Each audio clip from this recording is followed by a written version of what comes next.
Assalamualaikum warahmatullahi wabarakatuh. Perkenalkan, nama saya Muhammad Ashraful Imam, PPG Prajabatan Universitas Hamzah Wadi. Kali ini saya akan membahas digital storytelling. Digital storytelling diartikan sebagai metode belajar mengajar yang memanfaatkan cerita digital. Cerita digital ini dibuat dengan menggabungkan unsur-unsur multimedia seperti teks, gambar, video, suara, dan animasi. Intinya, digital storytelling adalah kegiatan bercerita dengan bantuan teknologi digital.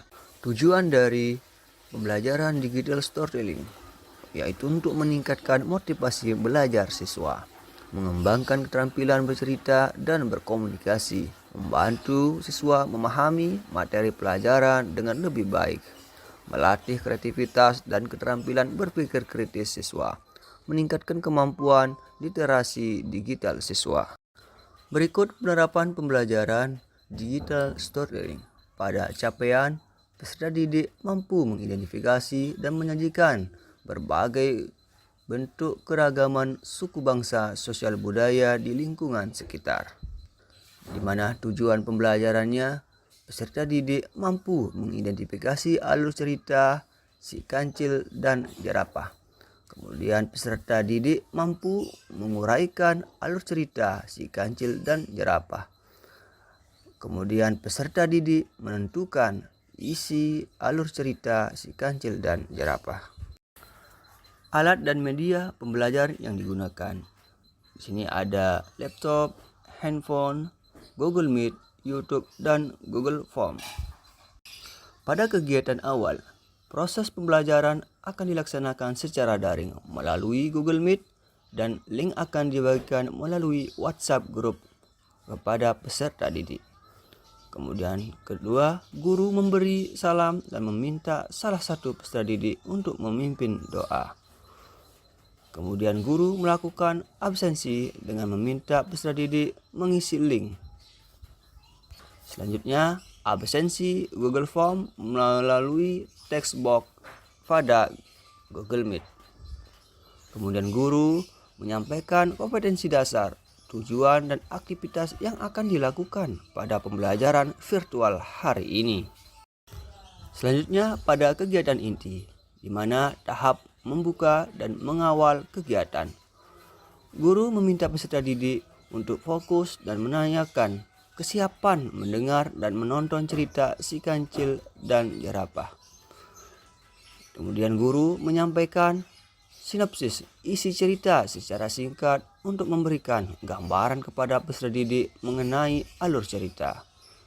Kemudian guru menginformasikan terkait dengan tokoh-tokoh yang akan muncul dalam cerita dan mengawali dengan menggambarkan tempat dan waktu sesuai dengan cerita yang akan ditonton. Kemudian guru membagikan share screenshot video dongeng si kancil dan jerapah. Peserta didik diberikan kesempatan untuk menonton dongeng yang berjudul si kancil dan jerapah yang telah dibagikan oleh guru link melalui grup WhatsApp. Selanjutnya peserta didik untuk diberikan waktu untuk menonton. Kemudian guru meminta peserta didik untuk menulis kosakata tidak dimengerti pada cerita tersebut. Pada tahap bercerita, guru dan peserta didik melakukan umpan balik dengan memberikan kesempatan kepada peserta didik untuk mengomentari atau berpendapat terkait dengan video dongeng yang telah ditonton. Melalui Google Meet, peserta didik yang ingin bertanya, guru mengarahkan kepada peserta didik untuk mengangkat tangan yang ada gambar tombol angkat tangan pada Google Meet. Kemudian guru melontarkan pertanyaan untuk memperdalam pemahaman peserta didik. Secara spesifik, siapa saja tokoh yang muncul pada cerita tersebut. Kemudian apa saja konflik yang terlihat pada cerita tersebut. Bagaimana watak yang terlihat pada cerita tersebut. Kemudian untuk memperkuat pemahaman, peserta didik akan melakukan diskusi untuk menambah pemahamannya dengan membuat kelompok belajar. Kemudian Peserta didik dikelompokkan menjadi 5 masing-masing kelompok terdiri dari 4 orang. Pembagian kelompok dilakukan melalui menu breakout room. Semua peserta didik diminta untuk mengklik tautan pada layar masing-masing untuk menemukan anggota kelompoknya.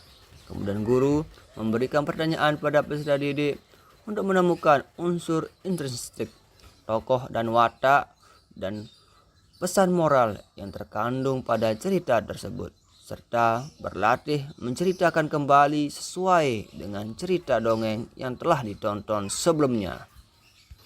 Kemudian, guru menugaskan peserta didik secara mandiri untuk menceritakan kembali isi dongeng menggunakan bahasanya sendiri. Setiap anggota mendapatkan kesempatan untuk menceritakan kembali dongeng si kancil dan jerapah berdasarkan versinya masing-masing. Kemudian, kegiatan penutup. Guru dan peserta didik merefleksikan pengalaman belajar yang sudah dilalui. Kemudian guru memberikan link soal evaluasi melalui Google Form yang telah dibagikan pada text box Google Meet. Setelah selesai, guru menyampaikan rencana pembelajaran pada pertemuan berikutnya dan menutup pertemuan dengan berdoa dan salam. Demikian yang disampaikan. Wassalamualaikum warahmatullahi wabarakatuh. Salam Merdeka Belajar.